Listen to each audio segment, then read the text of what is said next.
Hi, it's 53 degrees in this room right now.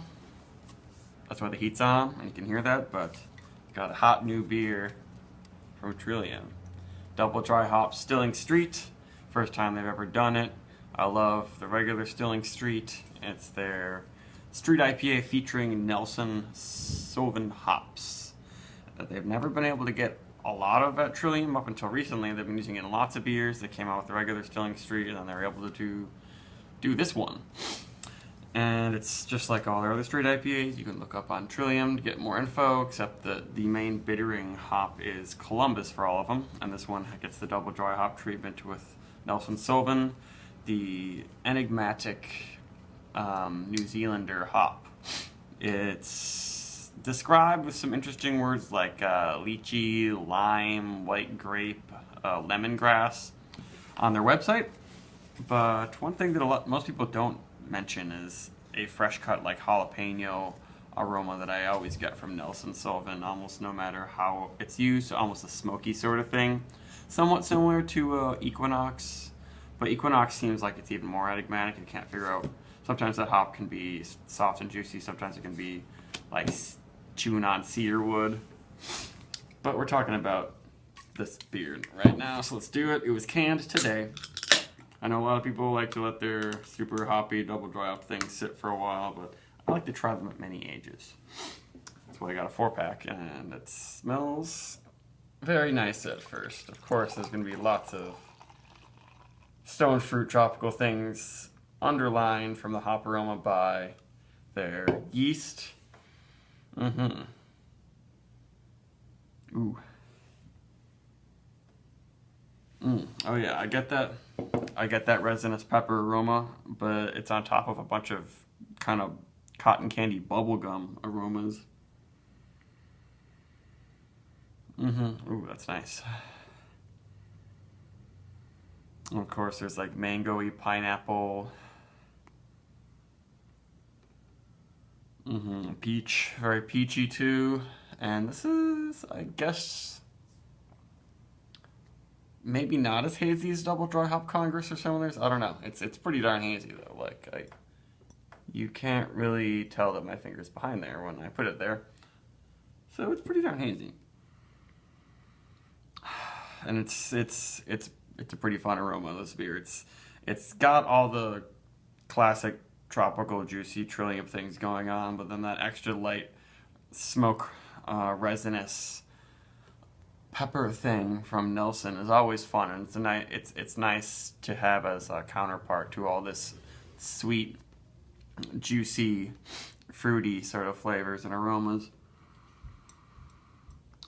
Yeah, that's pretty nice.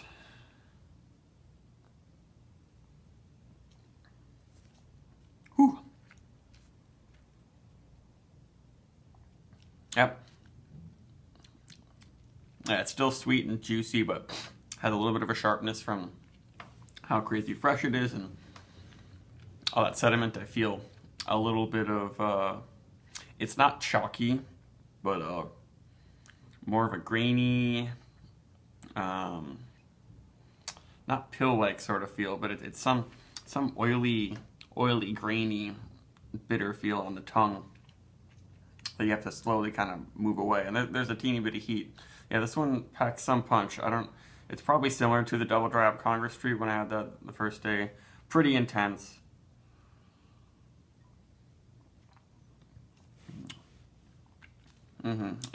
Touch of astringency, but there's just so many fruity flavors happening. And there's no what I would call stereotypical dank, oniony, stemmy, garlicky sort of notes that I get from a lot of American hops and other breweries who make the juicy IPAs, but they're especially danky, oniony forward. It seems like no matter what hop they use.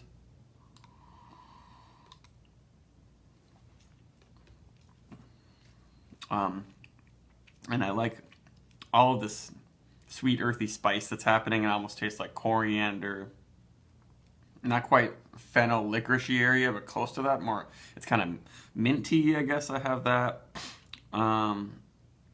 And yeah, the green pepper notes of that. There's a lot of green savory notes, but they're not your normal green savory sort of things going on in here. I don't even know if I get green onion. I mean, maybe slightly, but it's nothing off-putting. It's nothing that smells, you know, like sweaty onion or anything like that. It's got all these cleaner, sweeter, earthier herbs on top of all the tropical flavors. I mean, there's a little bit of a winey, very, very white grapefruit thing going on. Yeah, definitely white, fresh squeezed grapefruit. It has a almost tart, bitter sort of feel to it. And it has plenty of body, but I'm noticing a little heat actually all around the back of my throat. 7.2 isn't that strong, but it is pretty noticeable. Maybe it's brought out by all the bitterness on all of the haze.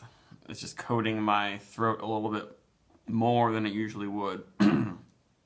It is a very potent beer, and my whole face is overtaken by a minty, herbal, sweet spice of the hops, and it's kind of eucalyptus-y a little bit. That's something I often get from these Southern Hemisphere hops that I love so much. But I guess if you have them when they're super, super fresh, they're going to have more of those green qualities, but the unique Southern Hemisphere green qualities. At the same time, there's a lot of, you know, orange juicy, tropical fruit juicy elements.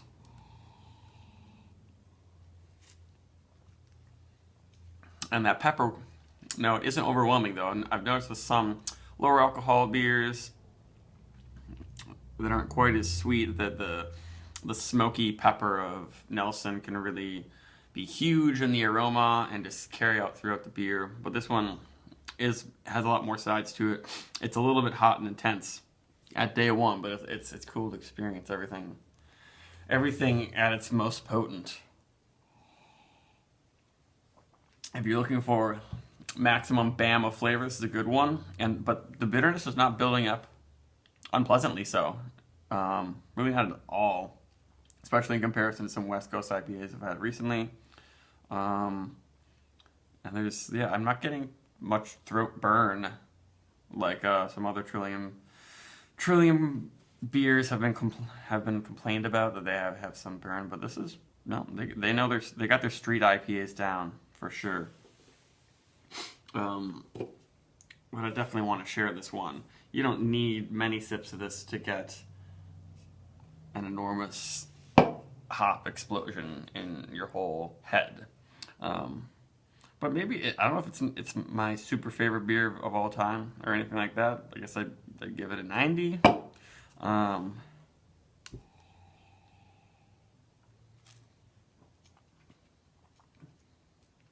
It's pretty awesome, but you got to be in the mood for an explosion of grapefruit and all things that taste like New Zealand in your mouth for this one.